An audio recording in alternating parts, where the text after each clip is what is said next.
a stay-at-home dad, watching Disney movies he never had. His daughter digs through all the VHS, crushing the classics in a princess dress. Informed like Scuttle, Kurt's got your ticket, making it real like Jiminy Cricket. Most are off the Captain Hook, but if the Tweedledum, he'll be taking more shots than Bambi's mom. Leaves him raised like Simba, or cracked like the beach dishes. He'll show you a whole new world, you won't need 3 wishes. Stay at home, Disney Dad.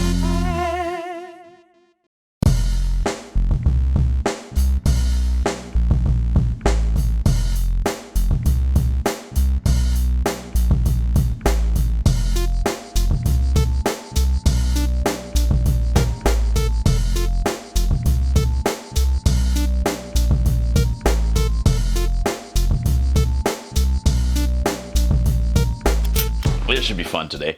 The sun sets on Spot September. The third and final week is this juggernaut. We have a Spot video in a legit white clamshell. This is the real deal, folks. The VHS case claims it's the first ever full-length video. We press play. Spot invites all his pals over into his house. Pals that include a crocodile, a blue hippo, and the monkey. Spot September hasn't, electrified me, but we set out to watch all the tapes in the bins, and there were 3 Spot movies, so here we are. I mean, if you can turn your brain off, they're kind of entertaining. I know they're for 4-year-olds, but I'll give it my best shot for this final week. Then I'll probably never think about Spot ever again. But yeah, we leave no VHS with the Disney logo on the spine unwatched.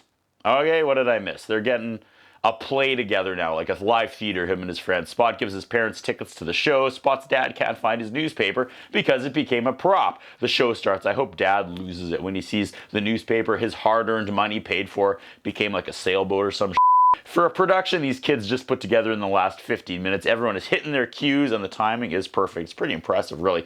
It's a one-song show and the parents clap and dad realizes his newspaper was cut up to become a prop. We fade to black before we see what happens next. But up next we get the usual, between segments, real footage of kids. This time they're digging through play clothes and trying on random costumes as the narrator tries to make lemonade out of these lemons.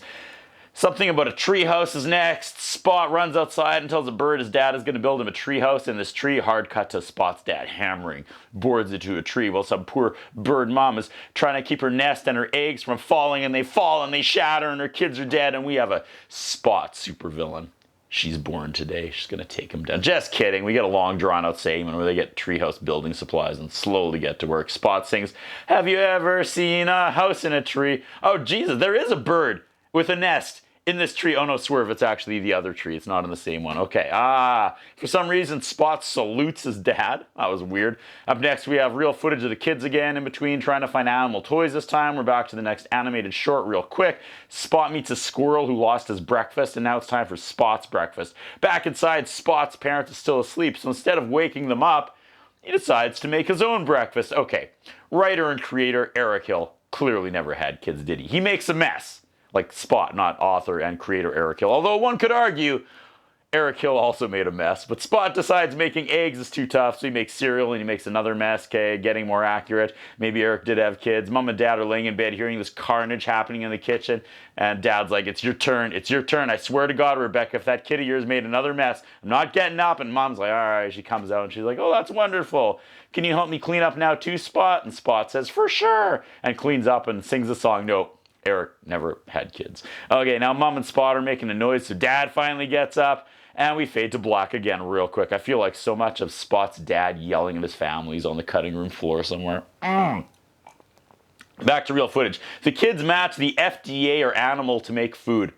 What the hell did I write? That made no sense. Whatever, we keep going. Spot's hobby horse is next. My child will not know what a hobby horse is. Spot declares that he will play with his hobby horse, and he does. The monkey wants to play, and Spot takes his hobby horse outside, and an animation loop of him going, "Giddy up, giddy up, giddy up," and a circle lasts for about 30 seconds. The blue hippo named Helen sees this ungodly amount of fun and wants to play as well, and if gigantic Helen breaks the horse, I'm going to laugh all the way to hell, but nope. Monkey gets a stick and pretends it's a horse. Spot uses the garden hose as a horse. Spot sings a horse song, and it's weirdly inspiring. Now the real kids come out in hobby horses for this next segment. The narrator's like, "Can they trot?" Faster, faster, faster, you actor kid. Faster, or you'll never work again. Faster than sadness and unemployment and your fall from grace. Faster than a harsh BuzzFeed article about whatever happened to the Spot home video kids that would appear in the live segments between the animated segments, right? That's how fast he wants to. Okay. Spot's grandpa's next. Spot comes down the stairs going bumpity bumpity bump. Stealing that. Grandpa comes and asks if Spot is ready to go to the park. My child laughs. He's a saggy dog. I'm gonna ignore that. He sings that his grandpa knows everything. He knows where everything is. Okay, back to these jokers. Real kids look for fake ladybugs. Spot's umbrella is next. I hope I beg. This is the last one on the tape. We got to be wrapping this up quick. Not that I'm not enjoying Spot September. Spot gets his umbrella and heads to Tom's house. Along the way, he sings a song about his umbrella that doesn't rhyme. It's umbrella.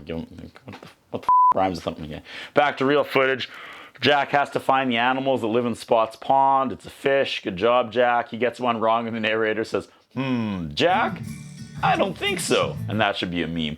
Spot's band is up next as this tape continues. I mean, yay, Spot. They hear a band playing and there's a band playing. The hippo's mom is playing the tuba. I don't know why that's funny, but it is. The kids form a band. Back to live footage as the VHS tape struggles and warps now. The live kids choose an instrument. This tape has got to be wrapping up soon. Oh my God. Spot's bath is next. He digs a hole. He needs a bath. This tape is getting really bad now. Look at this. Folks.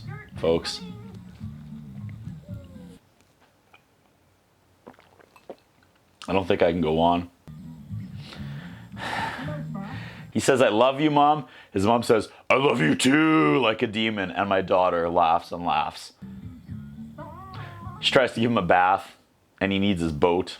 90% of Spot cartoons are him going from A to B to A in this white heaven background. Now, real kids prepare for a bath, and they take inventory of what they need. The dropping in and out of the demon voice is never not funny. God, this tape is almost unwatchable now. We drag to Spot's tent.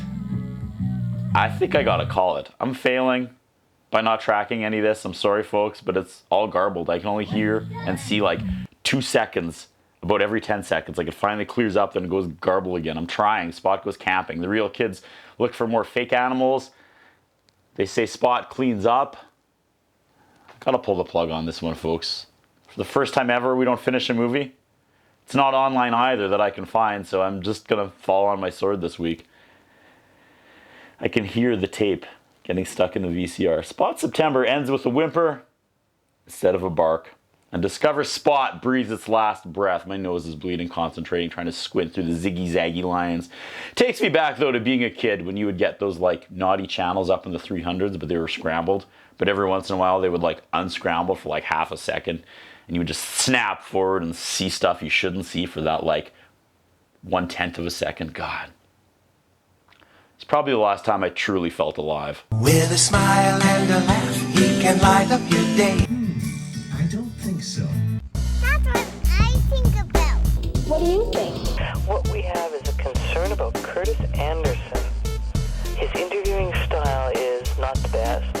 His personal appearance is not the best. I was wondering if the man has some kind of a hold over the channel that he's allowed to be employed for so long with the standards of journalism and personal appearance that he has. Thank you.